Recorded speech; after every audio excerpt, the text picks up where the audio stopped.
Hello students, welcome to definite success Pathshala. ये पाठशाला आपके लिए 100% सक्सेस की गारंटी लेकर आती है।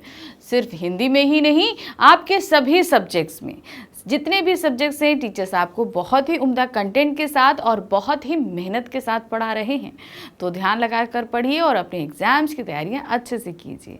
मैं आपकी हिंदी एजुकेटर रूपाली वर्मा आज लेकर आई हूँ क्लास 12th हिंदी कोर की हमारी बुक है आरोह भाग 2। इसका प्रथम अध्याय हम कर रहे हैं।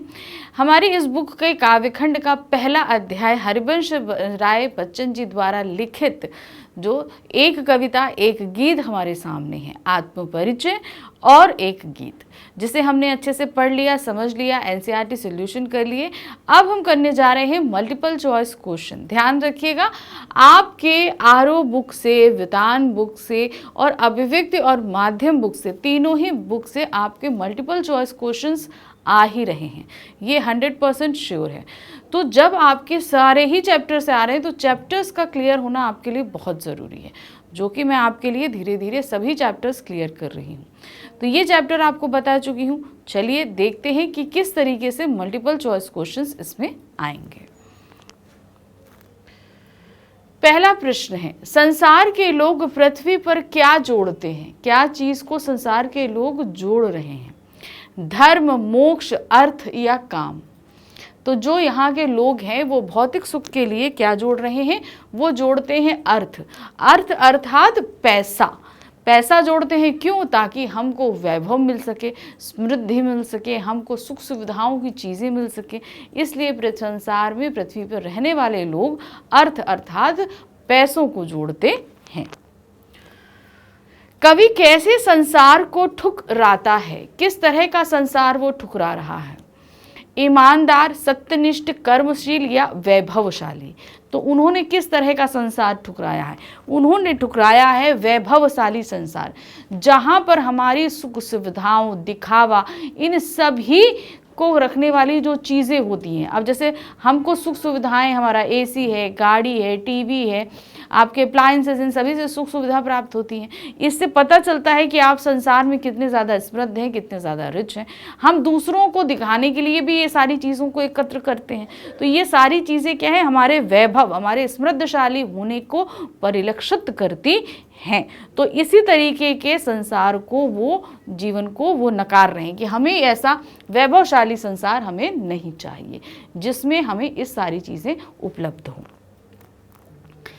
कवि उन्माद में क्या लिए फिरता है? क्या चीजें थी उन्माद? उन्माद मतलब क्या होता है? पागलपन। उसमें क्या लेकर फिरते हैं वो? यौवन का उन्माद लिए फिरता हूँ, उन्माद में भी अवसाद लिए फिरता हूँ। तो क्या हुआ? अवसाद, एहसास, एहसान या अवसर। तो क्या हुआ? जो वो उन्माद में भी अवसाद लिए फिरते हैं। अवसाद मतलब, अब देखिए, जवानी का जो जोश है, जो पागलपन है, उसमें भी अवसाद यानी कि दुख को लेकर मैं फिरता हूँ। वो अवसाद, वो दुख और तकलीफ जो मैंने किसी को बयां नहीं करी, जो मेरे मन के उद्गार हैं। एक गीत कविता में कवि ने समय को कैसा माना है? इस पूरी कविता में वो समय को किस तरह का मान रहे हैं? स्थिर, परिवर्तनशील, तीव्र या उग्र? तो समय कैसा है, आप बताइए। समय क्या है? वो जो है वो है आपका परिवर्तनशील। हमेशा आप इसकी जगह ऑप्शन आपका परिवर्तनशील है, गतिशील है, आप ये दे सकते हो, चलायमान है। तो ये सारे ऑप्शंस में कोई भी आए तो बात एक ही मतलब है कि जो चीज़ हमेशा चलती रहती, परिवर्तित होती रहती, गतिशील होती रहती है, उससे ही तात्पर्य है। दिन जल्दी जल्दी ढलता है कविता में कवि हताश और दुखी क्यों है? क्यों वो इतना ज़्यादा हताश और दुखी है? पत्नी से तलाक होने के कारण, प्रियतमा से निष्ठुरता के कारण, संतान सुख से वंचित होने के कारण, परिवार से बिछुड़ने के कारण। तो ध्यान रखिए कौन सी कविता पूछी है उन्होंने? दिन जल्दी जल्दी है ढलता। तो आखिरी छंदों में क्या दिया है कि उनके पास उनका परिवार नहीं है जो घर में उनका इंतजार करे, इसलिए वो जो है उनके पैरों में शिथिलता आ जाती है। तो दुखी क्यों है? परिवार के बिछुड़ने के कारण, अर्थात कोई है ही नहीं जो घर उनके लिए इंतजार करे, इसी बात से वे दुखित हैं। प्रश्न संख्या 6 है, कवि के हृदय में कैसे भाव भरे हुए? किस भाव मतलब कैसी फीलिंग्स भरी है? प्रसन्नता की, उत्साह की, विहलता की या घृणा की? तो किस तरह की फीलिंग है? वो है आपकी विहलता की। अर्थात उनका जो मन है वो बहुत ही ज़्यादा दुखित है, भावों से भरिपूर्ण है। तो कैसा भाव हुआ? विहल कर देने वाला। अर्थात जब हमें वो विचार आते हैं तो हम बहुत ही ज़्यादा विचलित हो जाते हैं। दिन ढलने के साथ ही बच्चे कहाँ से झांकने लगे हैं? अब जैसे ही शाम हो रही है, बच्चे कहाँ से झांक रहे हैं? खिड़की से, छत से, दरवाजों से या नीड़ों से? तो कविता के हिसाब से तो सही क्या है कि वो नीड़ों से झांक रहे हैं, तो ये ऑप्शन सही है। लेकिन अगर आपसे बोला जाए घर घोंसलों से झांक रहे हैं, तो आप किस पर उत्तर दोगे? तो जाहिर सी बात है कि घरों और घोंसलों, बात देखिए, अगर मान लीजिए सिर्फ घोंसला दे रहा है, तो अब मान लीजिए यहाँ पे नीड़ ऑप्शन नहीं दिया है, सिर्फ घोंसला दिया है, तो आप घोंसलों पे लगा दोगे। और मान लो अगर नीड़ों, घोंसलों, छत और खिड़की दिया हुआ है, तो आप क्या ऑप्शन लगाएंगे? तो जाहिर सी बात है जो बुक में दिया है हम वो आंसर लगाएंगे, यानी कि नीड़ों से झांक रहे हैं। तो अगर दोनों में से एक चीज देता है तो आप उसी चीज को लगाओगे, और अगर दोनों दे देता है तो आपका ऑप्शन नीड़ों ही रहेगा। शीघ्र अपने बच्चों के पास पहुंचने की इच्छा चिड़िया की किस क्रिया से प्रकट होती है? अपने शाम हो गई है, अब चिड़िया को जैसे ही अपने बच्चों का ध्यान आता है तो वो जल्द से जल्द अपने घर पहुंच जाती है। अब ये जल्दबाजी उसी किस क्रिया से हमें पता चल रहा है? चहचहाने से, तेज उड़ने से, पीड़ा से तड़पने से या जल्दी जल्दी जाना चुगने से? तो क्या था उसको? जैसे ही याद आती परों में भर जाती चंचलता है। तो इसका क्या तात्पर्य हुआ कि वो तेजी से उड़ने लगती। परों में चंचलता भरने का तात्पर्य क्या? चंचलता क्या होती? कोई बच्चा जैसे चंचल होता है तो कोई एक जगह नहीं बैठता, कूदता रहेगा इधर उधर। तो पर क्या है, वो धीरे धीरे नहीं उड़कर चंचलता आई तो वो बहुत जल्दी जल्दी उड़ रहे हैं ताकि वो जल्दी अपने घरों तक पहुंच सके। दिन जल्दी जल्दी ढलता है एक गीत में नीड़ों से झांक रहे बच्चों का ध्यान चिड़ियों के परों में क्या भरता है? क्या भरता है? शिथिलता, विकलता, चंचलता या विहलता? तो क्या भरता है? वो चंचलता भरता है, जैसा कि बुक में दिया गया है हमारी। मुझसे मिलने को कौन विकल? दिन जल्दी जल्दी ढलता है गीत का यह प्रश्न उर में क्या भरता है? अब मुझसे मिलने को कौन विकल, अर्थात मुझसे मिलने के लिए कौन बेताब हो रहा है, और दिन जल्दी जल्दी ढल रहा है। ये बात आते ही कि पैरों में क्या हुआ था? गीत में यह प्रश्न उर में क्या भर रहा है? हम जैसे ये ध्यान आया हमारे पैरों में शिथिलता आ गई और हमारे हृदय में क्या भर गया था? वो शिथिलता, चंचलता, विहलता या आश्चर्य? तो क्या भरता है वो हमारे उर में? वो भरता है विहलता। प्रश्न संख्या 11 है, नीड़ का अर्थ क्या होता है? नीड़ शब्द का मतलब क्या होता है? जल, कमल, तालाब या घोंसला? तो क्या सही ऑप्शन है? नीड़ का तात्पर्य होता है घोंसला। मैं होऊं किसके हित चंचल? दिन जल्दी जल्दी ढलता है गीत का यह प्रश्न पैरों को कैसा कर देता है? अब क्या दिया है? मैं हूं किसके हित चंचल। ठीक है, मैं किसके हित के लिए इतना चंचल हूं जब भाई मेरे लिए कोई इंतजार नहीं कर रहा है। दिन इसमें इस गीत का यह प्रश्न पैरों में क्या भर रहा है? चंचल, शिथिल, विहल या उपयुक्त सभी? तो जैसे ही ये विचार आता है कि भाई मेरे लिए तो घर में कोई इंतजार ही नहीं कर रहा, तो पैरों में क्या आ जाती है? वो शिथिलता आ जाती है, अर्थात वो पैर वहीं के वहीं रुक जाते हैं। उन्हें कहाँ जाना है, क्या करना है, उन्हें ये चीज समझ में नहीं आती है। कवि के फूट पड़ने को समाज ने क्या कहा है? अब क्या है, जब वो फूट पड़े तो कविता में क्या कहा गया है? वो है छंद बनाना, बहाने बनाना, अभिनय करना, आंसू बहाना। तो सही ऑप्शन क्या है? वो है छंद बनाना। अर्थात जब वो फूट पड़े तो इस संसार ने बोला कि वह तुमने क्या छंद बनाया, अर्थात तुमने क्या कविता। जब वो फूट पड़े तो उन्होंने भाई एक अपने मन के जितने उद्गार थे वो सारे उन्होंने लिख दिए, तो लोगों ने उसको क्या समझा कि भाई क्या तुमने कविता कर डाली। आत्म परिचय कविता में कवि का संदेश क्या है? इस पूरी कविता जो आत्म परिचय कविता है इसमें वो हमें क्या संदेश दे रहे हैं? मस्ती, हंसी, सुधारवाद या निष्क्रियता? तो उन्होंने इस पूरी कविता में हमें मस्ती का संदेश दिया। कविता की आखिरी पंक्ति में भी ये चीज मेंशन है। मस्ती का तात्पर्य यह है कि हमारे जीवन में सुख और दुख आते जाते रहते हैं, लेकिन हमें उनको लेकर विचलित नहीं होना है। आप सुख भी अच्छे से जिए, सुख और दुख भी अच्छे से जिए। आप दोनों ही प्रक्रिया में अपने आप को सम रखिए। यानी ऐसा ना हो कि दुख में तो आप हाय हाय कर रहे हो और खुशी में आपको किसी का ध्यान ही नहीं है। आपके जीवन में चाहे दुख हो चाहे खुशी हो, दोनों में ही अपने आप को सम रखिए और अच्छे से मस्ती भरा जीवन जिए, क्योंकि दुख सुख तो सभी के जीवन में आते ही रहते हैं। प्रश्न संख्या 15 है, पथ में होने वाली रात की आशंका से कौन भयभीत रहता है? पथ में जो रात होने वाली है इससे कौन आशंकित रहता है? प्रेमी, तपस्वी, थकापंथी या कारीगर? तो क्या है, पथ में जो रात होने उससे वो है थकापंथी, यानी कि जो चलते चलते थक गया है, उसे जैसे ही यह याद आता है कि भाई रात होने वाली है तो वो थके होने के बावजूद भी बहुत शीघ्रता के साथ अपने पैर बढ़ाता है। आत्म परिचय कविता के रचनाकार कौन है? किसने ये कविता लिखी हुई है? जयशंकर प्रसाद, हरिवंश राय बच्चन, रामधारी सिंह दिनकर, सूर्यकांत त्रिपाठी, निराला? तो इसे किसने लिखा है? हरिवंश राय बच्चन जी ने। कवि किसका भार लिए फिरता है? घर बार का, कार्यालय का, जगजीवन का या आसपास का? तो कविता के अनुसार क्या है?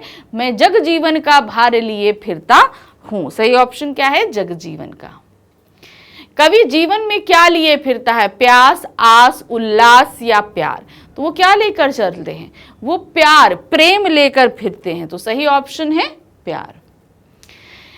कवि किस सुरा का पान कर रहा है? किस शराब का पान किया है उन्होंने किया था, मैं स्नेह सुरा का पान किया करता हूं। स्नेह, उमंग, उत्साह या द्वेष? तो सही ऑप्शन है वो है स्नेह। स्नेह रूपी सुरा अर्थात मदिरा का, प्रेम रूपी मदिरा का पान किया करता हूं। कवि कैसा संसार लिए फिरता है? उनके अंदर कैसा संसार है? यथार्थ यानी वास्तविक, आदर्श आइडियोलॉजिकल, स्वप्निल या सुखी? तो वो उनका क्या है? स्वप्निल, यानी कि सपनों का देखा हुआ संसार वो लिए फिरते हैं। कवि हृदय में क्या जलाकर दहा करता है? वो क्या चीज अपने दिल में दहाता है, जलाता है? तो क्या है? स्मृतियां, अग्नि, कल्पनाएं या स्नेह? तो उन्होंने क्या था, वो कवि जो है वो हृदय में अग्नि जलाकर दहा करता है। यानी कि अब अग्नि यहाँ पर लिटरली आग जलाने की बात नहीं हो रही है, उनके जो दुख हैं, जो अवसाद हैं, उनको उन्होंने अग्नि का रूप दिया है, तो उसको लेकर मैं दहा करता हूँ। कवि किस अवस्था का अनुवाद लिए फिरता है? कौन सी अवस्था का अनुवाद? पागलपन जो है वो किस अवस्था का है? जाहिर सी बात है वो यौवनावस्था, जवानी का अनुवाद है। तो यहाँ पर क्या है? वृद्धा, प्रौढ़, युवा या किशोर? तो वो कौन सा है? वो है आपका युवा अवस्था का अनुवाद, क्योंकि युवा अवस्था जो होती है यानी कि जवानी का जो समय होता है, वो उस समय की अवस्था में जो कोई भी लड़का या लड़की होते हैं उनको बहुत अधिक जोश होता है, बहुत ज़्यादा उन्माद, पागलपन होता है, हर एक चीज़ कर गुजरने की एक इच्छा होती है, कोई ऐसी चीज़ नहीं होती कि हम नहीं कर सकते हैं। तो वो उन्माद लेकर वे फिरते हैं। कवि अपने रोदन में क्या लिए फिरता है? रोदन अर्थात जब वो रोता है तो उस रोदन में भी क्या है? राग, राम, रास या राज? तो क्या था? मैं अपने रोदन में राग लिए फिरता हूं, यानी कि मैं जो रोता हूं उसमें भी राग है। मतलब क्या है कि मैं अपने दुखों में विचलित नहीं होता, कि उसको भी मैं मस्ती से काटता हूं। राग मतलब क्या हुआ? गीत गाना। अब यहाँ पर रोदन अर्थात रोना, कोई रोएगा इतने सुरीले में नहीं रो सकता ना। तो यहाँ पर रोदन में राग का तात्पर्य ये है कि जब मेरे पास दुख या तकलीफ होती है तो भी मैं मस्ती में जीता हूँ, राग लिए फिरता हूँ, अर्थात अपनी मदमस्ती में अपने हिसाब से अपने जीवन को व्यतीत करता हूँ। कवि की वाणी कैसी है? मृदुल, कठोर, उग्र या शीतल? मैं शीतल वाणी में आग लिए फिरता हूं। तो सही क्या है? उनकी वाणी कैसी है? शीतल। कवि स्वयं को दुनिया का एक नया क्या मानता है? अपने आप को जीवन का नया क्या मानता है? प्रेमी, दीवाना, परवाना या रक्षक? तो क्या उन्होंने कविता में दिया है? मैं एक दीवाना मानता हूं।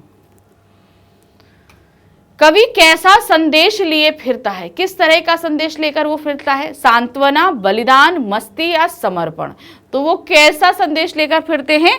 वो है मस्ती का संदेश, क्योंकि इस पूरी कविता का संदेश ही यही है कि आपको अपना जीवन मस्ती से जीना है। अब मस्ती का तात्पर्य ये नहीं कि अपने आसपास के लोगों को हम ध्यान नहीं रखें।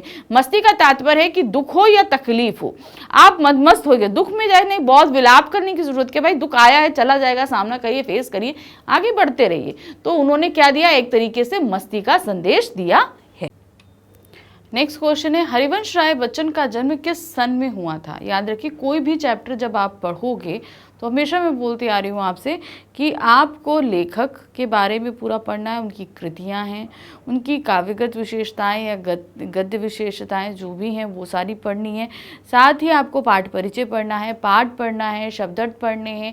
आप अगर काव्य पढ़ रहे हो तो उसका आश्रय, अर्थ, सब कुछ पढ़ना ज़रूरी है।